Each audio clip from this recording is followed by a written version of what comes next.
It's go time.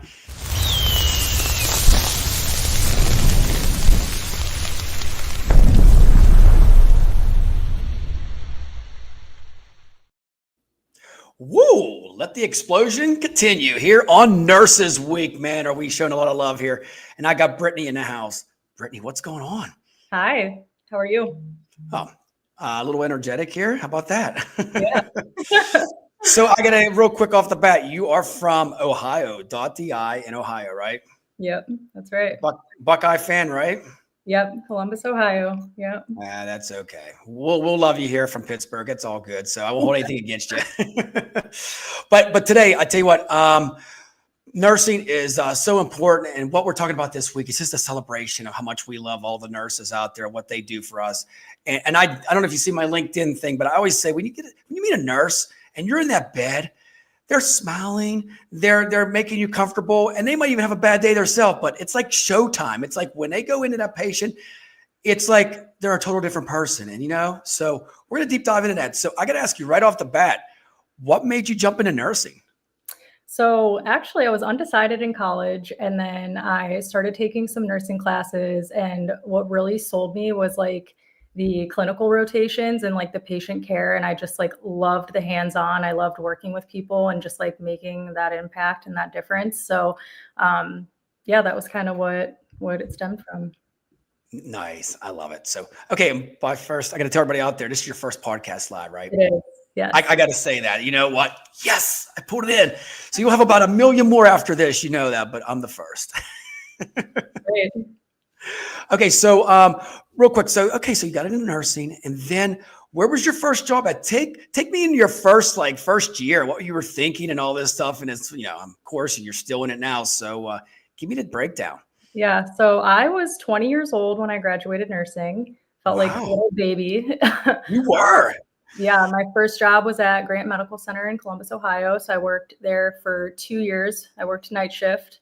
That is no joke. That was a beast in itself. And then from there, I decided to do travel nursing. So I did travel nursing for about 3.5 years, worked all through COVID, been a nurse for about 9 years. And then after that, I landed in Austin, Texas. So I took a travel contract there, decided to stay there. So I was working probably 2 years there at a hospital.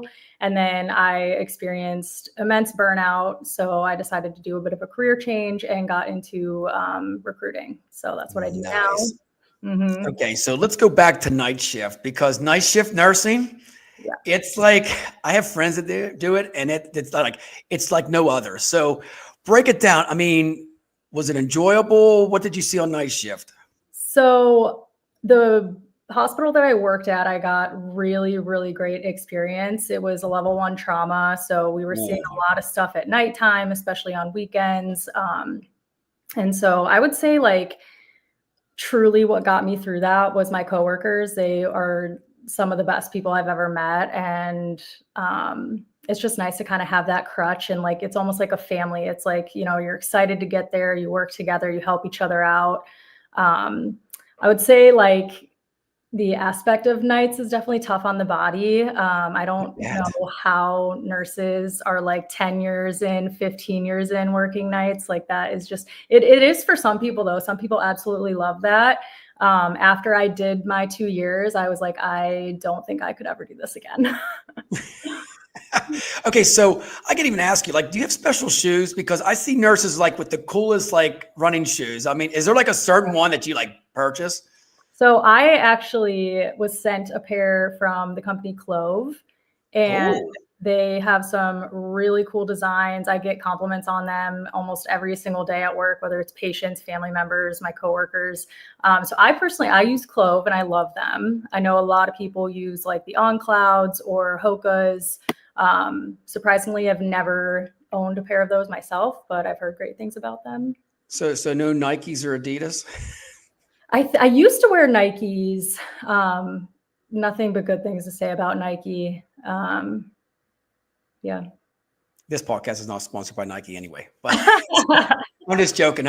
Okay. So I gotta so even on night shift, I mean, what did you see? Cause it seems like night shift, it can either be slow or I hate to say it, the bar hours seems like it's out of control. Am I right? Yeah. I mean, some nights are better than others. Some nights it's like absolutely chaos from the moment you get there until the moment that you Is it leave. like the weekends, like Friday, Saturdays, or like? Honestly, it really just depends. I mean, you'll get patients that will sundown and they're climbing out of bed, and with the patient ratios, you're taking care of 5, even 6 patients at a time, and it's just like incredibly taxing. And you would see just so many crazy things overnight. Like you'd be so surprised. Okay, so you got to tell me a story because do you have any nighttime stories to tell us? Come I on. do. I do. I definitely do. I'll never forget. I mean, this was when I think I was a year in to nursing, and I had a post-operative patient, and they had abdominal surgery and had gotten up to go to the bathroom, and they had what's called like a wound vac. So there was like a dressing in place and everything, and it's kind of like suctioned in to their wound. So when they had gotten up to go to the bathroom, it completely was pulled out somehow. Ooh. And so, yeah, their wound just like completely dehisced, and not to get super graphic on here, but No, her you can go. her insides were basically coming out. So You got to be kidding me. it was Ugh. it was it was probably the craziest thing I had ever seen at that point. Um, But yeah, notified the team. They had to take her to surgery immediately, and this was probably at like 1 a.m., 2 a.m. So yeah, just stories like that, just insane things that you can't even imagine. did you have extra help for this? I mean, Oh because yeah, same like here. you did, because you have them buttons on, you hit it. I need In another nurse in here. situations like that, yeah, I mean, you get all hands on deck, and nurses love the adrenaline rush. So it's like the moment something like that happens, everyone's like, "Let me see, let me help." Like, it's a great thing though when you do have people that are your coworkers that get involved like that. Now, stuff like that, do you ever take that home with you? I've asked everybody that. I mean, like, like you see stuff like that. I mean, do you have like nightmares or a glimpse of this in the past? Yeah, in the beginning, I would say it was really hard. Just because, yeah, it's like almost impossible to shut that off when you're heading home for the day. And I've gotten really good at it, I think, over the 9 years of just kind of like leaving work at work and trying to do my best to like be present in my life leaving. But I would say it definitely takes practice to do that. It seems like a lot of nurses I know on their days off, they're either going out having a drink or they're trying to like Yeah, escape. And then it's exactly. kind of funny because I have a lot of friends that like work that 3 days on and then have the time off. When they have to go back that last day, they're like, oh, it's just like it's like a downer Yeah. sometimes. And I know a lot of people sometimes, I mean, it even takes an entire day for them to recover. If you're working 3 Yeah. days in a row, or if you're working 3 night shifts in a row, it's like you're probably sleeping that entire day off. And then you're up all night on your day off when the world's closing. So it's like, So yeah. Brittany, how did you cope night shift? Because I'll be honest with you, I tried night shift one time, and it didn't work for me. I mean, how long does it take to get in that cycle? Because like when your day's off, don't you want to do stuff in the daytime, but you got that pattern where you're sleeping during the day. It is hard. I mean, there's been times where I'd work a night shift and try to stay up as late as I can in the day just to kind of help myself reset. Um, but I still am big into like health and fitness. So I would always make time to like get up and go to the gym before work, even sometimes after work in the mornings. Those would be a little bit harder than going before work.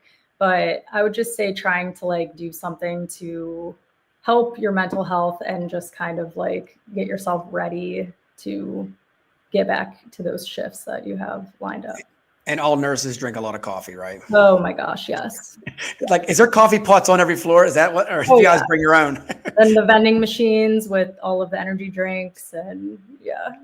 I talked to some other people on the shows this week, and they said even like I call them the attendants or whatever types all the information. Like they decorate for like every holiday. Oh It's yeah. like, and there's Yeah. always cookies. Like when I walk in, there's cakes, there's food there. You see the nurse grab a cookie and just take off. Yeah. Oh yeah. There's always potlucks. It's always something you're celebrating.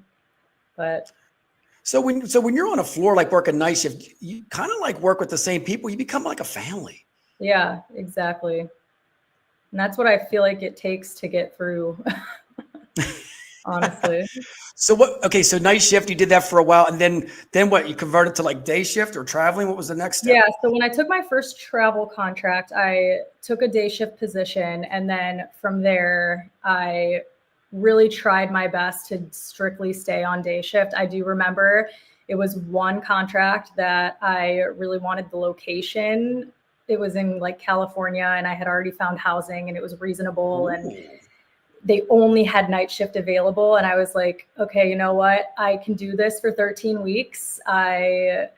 And then I just remember like my third or fourth shift, I was like, oh my gosh, I can like seriously never do this ever again. Like it Was is, it close to the beach? Please tell me you're close it to the was, beach. it was. So that was exactly why I was like 2 seconds down the street from the beach. And I was like, it'll be fine. My off days will be so much like just worth it. So Hmm.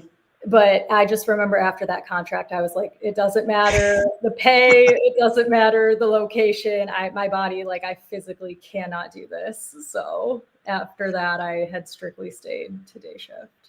No, so So did you do traveling a lot? Like, did you go to like different locations? yeah, so I did it for 3.5 years. I started in Arizona. I actually did probably 4 or 5 contracts in Arizona. I met some really great people on the unit that I worked at, and I just kept going back there. And the manager would always reach out to me and ask me to come back, and I just loved it there so much. So that was an easy yes for me. And then I did a few contracts in California. I actually moved to Seattle with the intention of, Ooh. this was like during COVID, like the summer of COVID. And I had every intention of working and moved there and decided to just take the summer off, and everything was shut down anyway. So I just like went hiking every single day and just kind of took Oh it as like man. a reset. It was, yeah, that was incredible. And then after that, I ended up in Austin, Texas. You hit some great Mhm. cities. Did you do the fish throw? Did they throw the fish at you? No. In Seattle, don't they have that like Well, they toss the well, fish toss? I think, yeah, I honestly didn't get a great experience in Seattle because I feel like nothing was open and everything was like, so yeah, I didn't really get to do a And whole it's lot. kind of, is it rainy there like it is in Ohio and Pittsburgh and that? Yeah, I was there over the summer, so it was the best time to be there. I don't think it rained as much during that time, but yeah. And then you went to Austin, which Austin's a great city, by the way. Oh yeah, incredible. I actually stayed there for like 3 years before I moved back to Ohio. So, talking about traveling nursing, I mean, it seems like does the ones that work there full time accept you into their program because you know what I mean? They're there full time. They live there. They know you're only gone for 13 weeks, and then you might be in and out. Yeah, so that is tough. And I will say I do notice a lot of my nurses now that I staff are sometimes complaining how a lot of the units are not welcoming. They don't feel super Hmm. welcome there. So there is that barrier. I would say I probably experienced it a few times. But I feel like I was pretty lucky for the most part. Like everyone was very welcoming, and I made really great friends with a lot of the people that I worked with. So it is everywhere, though. I mean, there are places that unfortunately are like that. Yeah, that's wild. And Arizona, I see Arizona all the time having like nursing bonuses and stuff like that. Yeah. It seems like that state's really like hot for nurses. They need a lot of them. Mhm. Yeah. Yeah. Okay, so you did all that, and then where was the next step after traveling?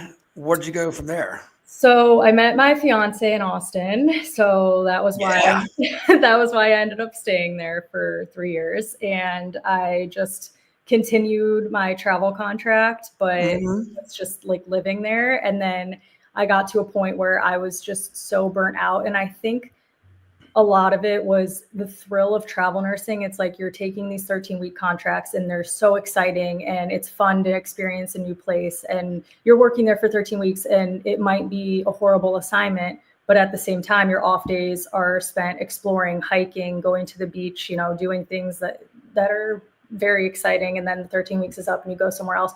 So I think for me, when I was settled in Austin, it kind of hit me and I was like, oh my gosh, like I am so burnt out and I just will I never bet. forget driving to the hospital for a shift. And I just had never felt like this in all of my years of nursing. And I was like, I physically cannot do this anymore. And that was just kind of when I took the dive into recruiting. So I love that. And you know what? That makes sense though. If you're a traveling nurse, that 13 weeks, you want to see everything you can in that yeah, city, or if it's somewhere cool, you're like, I want to do everything. And then meanwhile, you're thinking, I never slept at all for 13 weeks. Yeah, exactly. A lot of coffee. So is this a true word, zombie nursing? Like, sometimes you go in and you just feel like a zombie. Oh my gosh, yes. So Is that terminology? That's what I've heard this week, that people's like, yeah, the last couple hours of the shift, you're just like a zombie. yes, yes. That's So great. if I go to a hospital and I ask that nurse, she's off in like another, or him, in the next 2 hours, it might be zombie I'm getting, right? Are you a Maybe. zombie nurse? Are you putting that IV in my arm? Like, are you zombie? You okay? Can you get me somebody that's fresh?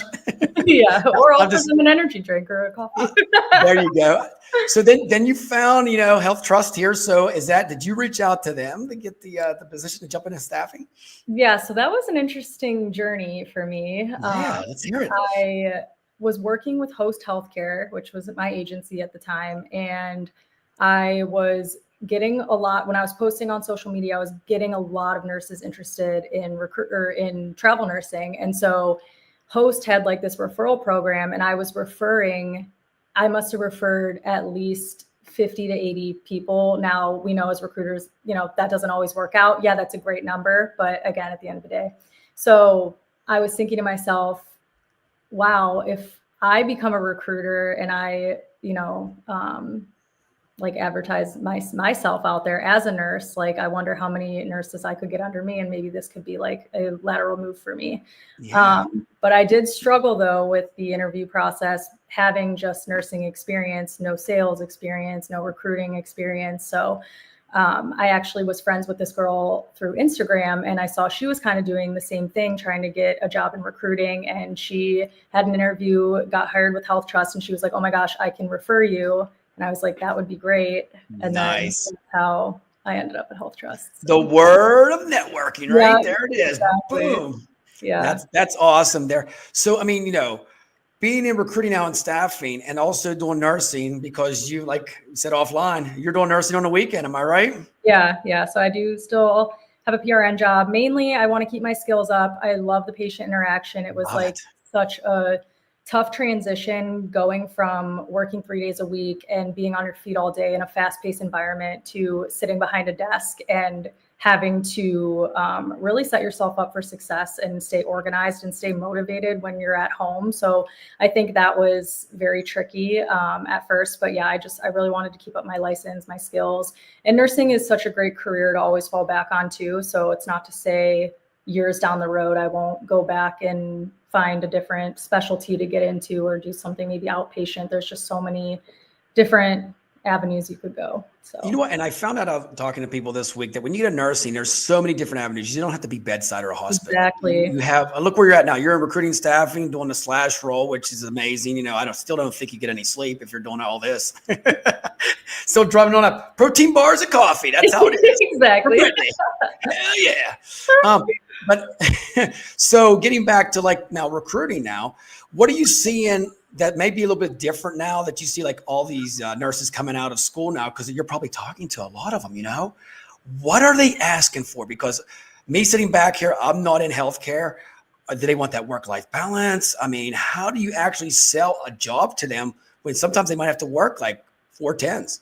Yeah. So they do have to have at least 1 full year of experience before working with the agency. Some facilities that we work with require 2 years, but we get a mix of a lot. Like, some people just want that high rate. They don't care what it is. They'll work 48 hours. All about this. Yeah, they are all about the money, and that's great. But then other people value more of like just the respect on the unit and the managers and working with, kind people, and they would rather take a pay cut and have a better work culture. So it really just depends.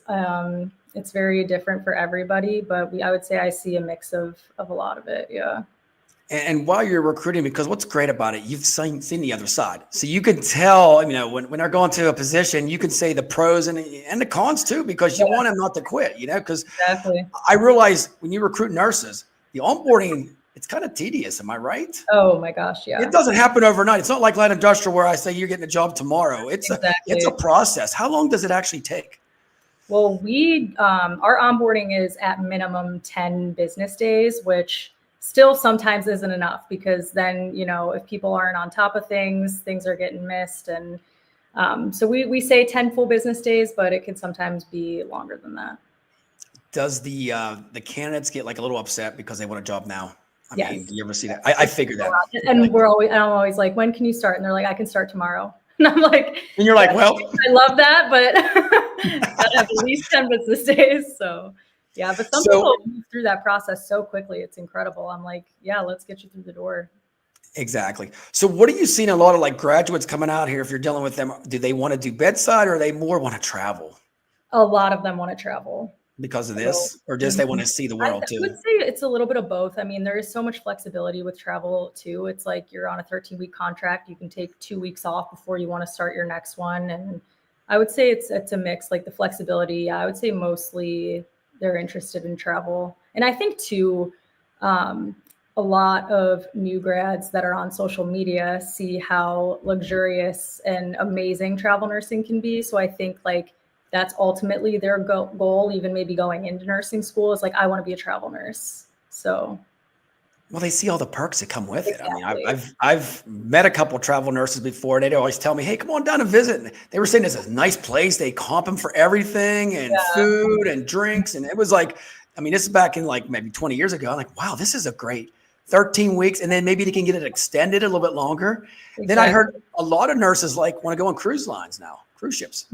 Yeah. Yep. I don't think we do anything like that, but yeah, that's. So, okay, so a couple more questions here I want to ask you is what are you seeing since COVID, pre-COVID, post-COVID? Because you were in the front line for all that. Take me through the COVID time. What were you thinking? Were you working bedside then, night shift or traveling or whatever like that? And tell me what you were thinking, because talking to all the nurses today, it was very stressful. You made sure that you were very precautious on everything you do, but you kind of lived at the hospital, I want to say. Oh yeah. Yeah. So I was traveling during COVID, working day shift. I would say it was definitely the most heartbreaking time for sure. Just like having to take care of these patients that didn't really know what their outcome was going to be. And unfortunately, they had no family there, no support. So it was like you're the only person that has contact with them every single day. So I would say that was definitely really taxing, really hard. And I think we've obviously seen so much burnout since then from nurses. And I mean, it was incredible to see nurses that had retired or hadn't been working recently, like came back to the bedside to help with COVID contracts and things like that, which was really incredible to see. But yeah, I think I was actually getting ready to stop travel nursing when COVID hit.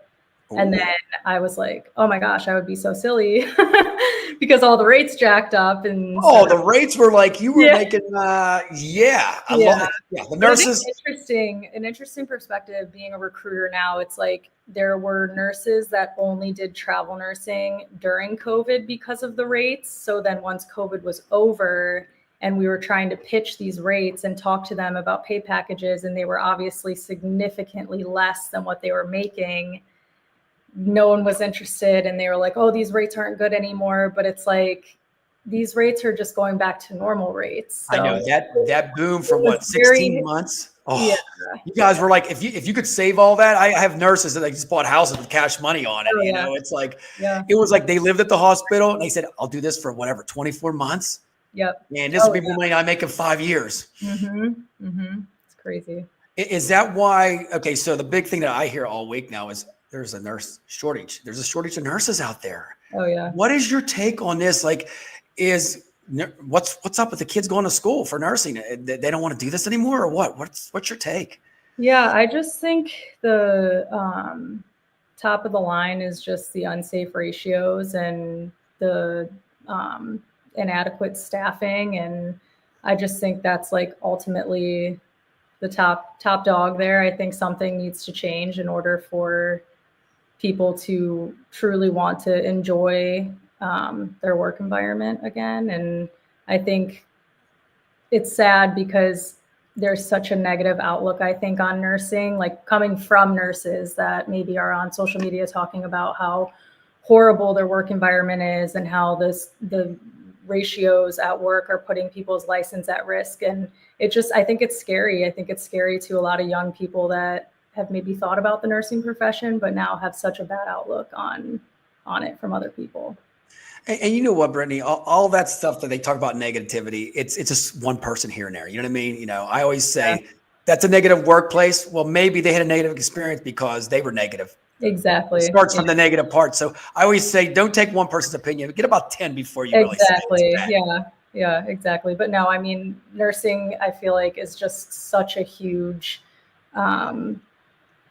career. I just think that there's so many different routes that you can go with nursing, and it doesn't always have to be bedside. You could always try bedside nursing, and then you can go work in even case management if you wanted to, or you can work in an outpatient setting, or do literally anything else aside from bedside. So I think there's so many options out there for people if they are unhappy at the bedside. You got it. Okay. Healthcare staffing. Give me your take on it. Is it what you thought it was in the beginning? Yeah, I would say, yeah, it was very, very interesting to learn the backside of the business. Just coming from like a nurse and just knowing like, oh, this is going to be my pay package. I had a great relationship with my recruiter. So it's just interesting to like be the one making the pay packages and like learning the backside of the business and everything. And I think nurses have such a leg up as recruiters, well, especially healthcare recruiters and nursing recruiters, because, these nurses, they want somebody that's relatable, somebody that they can trust and, knows what they're doing. And I think like we can also talk the talk with them. And, I have nurses call me venting, and it's like, they know that I get it. And it's like, I know the nurse lingo, and they can just kind of, No, I totally, it's like, you got the lingo. Like for me, if a nurse called me, if something's bad and they say some kind of lingo, like, what the hell are you talking about? Let me get out and ChatGPT that. Right. Well, that's funny. Oh my goodness. So to wrap things up here, I mean, you're doing the dual role and all that stuff here. What do you think is going, and I got to ask you this as a snowball question here, is like, what do you think staffing is for nurses the rest of 25? People's having hope that 26 will bounce back. I mean, I think, I think a lot of people might go into nursing. They're trying to make programs now. I hear like federal programs where they can get nurses through quicker and offer more benefits and stuff like that. What is your take on this? Because you see it from both ends. You see the recruiting side, and then you're in the trenches too on the weekend. Yeah. I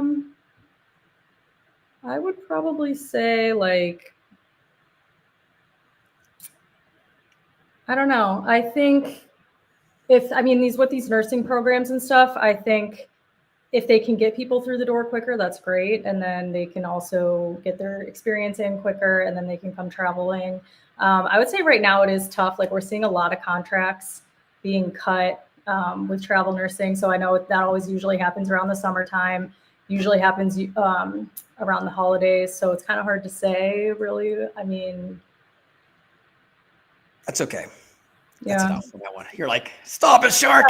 I know. So it's a catch-22 because you never know. And I think everybody's saying that the future is bright for healthcare. It takes its cycle. I mean, we're still getting off that COVID thing. It takes 5 years probably. You know what I mean? Yeah. It's like it doesn't happen overnight. So we're still growing from that and moving forward.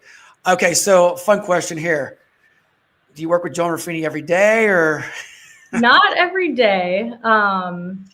I'm actually going on a work trip next week in Nashville, so he'll be there. Nice. Yeah, not every day, but.